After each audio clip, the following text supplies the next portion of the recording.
किसान आंदोलन और सरकार,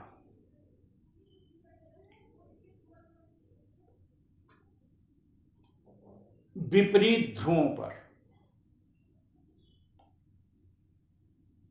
किसानों की दृढ़ता, सरकार की असंवेदनशीलता। किसान अपने हित, अपने हक के लिए संघर्ष कर रहे हैं, सरकार अपना प्रचार कर रही है। अजीब स्थिति है। किसान कहते हैं और लगभग सभी समझदार लोग इस बात से सहमत हैं कि यह कानून बिना किसानों को विश्वास में लिए, बिना संसद को विश्वास में लिए, संसदीय परंपराओं का उल्लंघन करके बनाया गया। और सरकार भी अप्रत्यक्ष रूप से स्वीकार कर रही है कि इसमें संशोधन अपेक्षित है और हम करने को तैयार हैं। तो ऐसी स्थिति में इन कानूनों को रद्द किया जाए।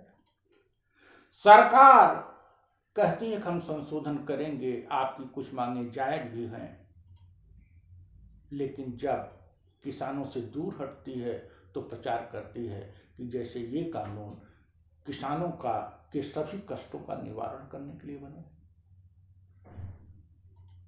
आश्चर्य की बात है, किसी वर्ग के लिए, किसान के लिए कोई राहत पैकेज जो पहले से चल रहा है उसको देने के लिए आयोजन किया जा रहा है।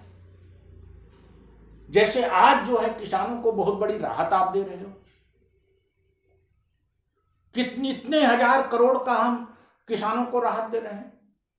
ये तो पहले के आपके बजट में और पहले से चला आ रहा है, उसका आप प्रचार कर रहे हो। प्रधानमंत्री बोलता है और विभिन्न मंत्रियों को लगाया जाता है कि वे जगह जगह जाके बैठें जिससे लोग उनको सुने। जबरदस्ती प्रधानमंत्री का भाषण सुनाया जा रहा है। प्रधानमंत्री जैसे वो नहीं होके बल्कि एक सड़क छाप कवि हो गए हैं।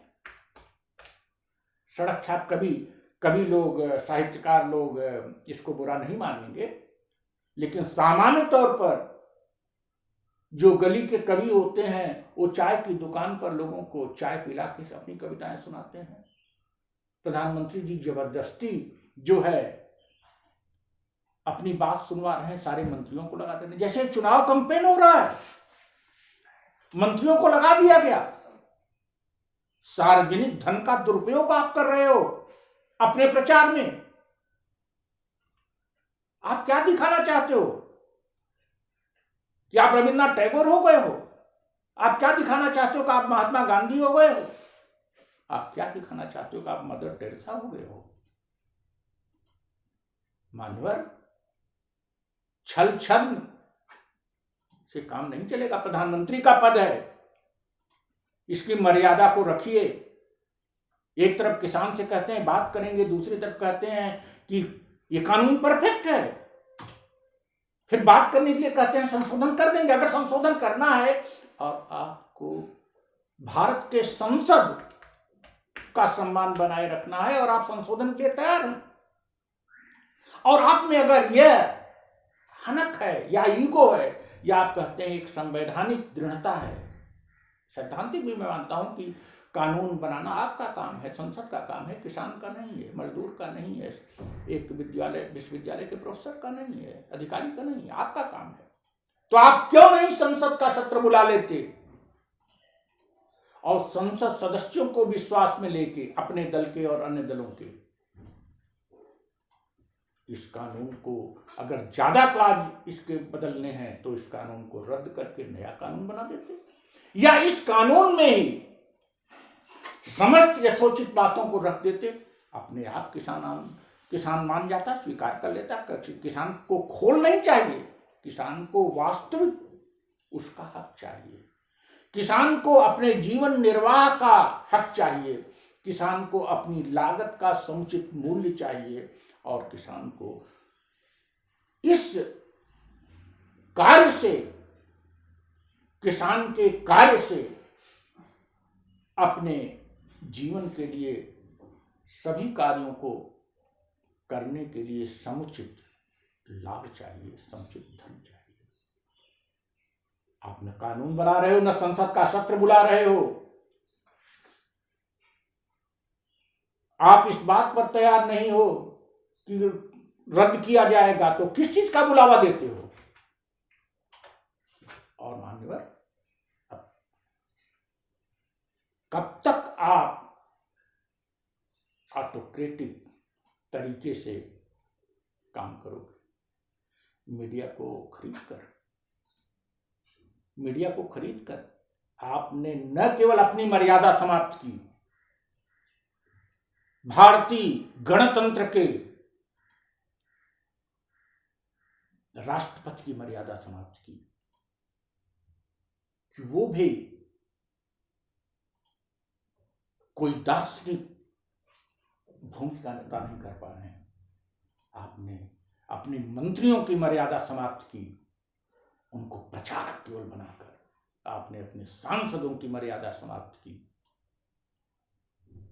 आप संसद की मर्यादा समाप्त कर रहे हो। आप किसान को, जो कि मुख्य आधार है आर्थिक सामाजिक व्यवस्था का, उसे सर्दी में, ठंडी में अपने बच्चों के साथ, महिलाओं के साथ आंदोलन और उपवास करने पर मजबूर किए हो।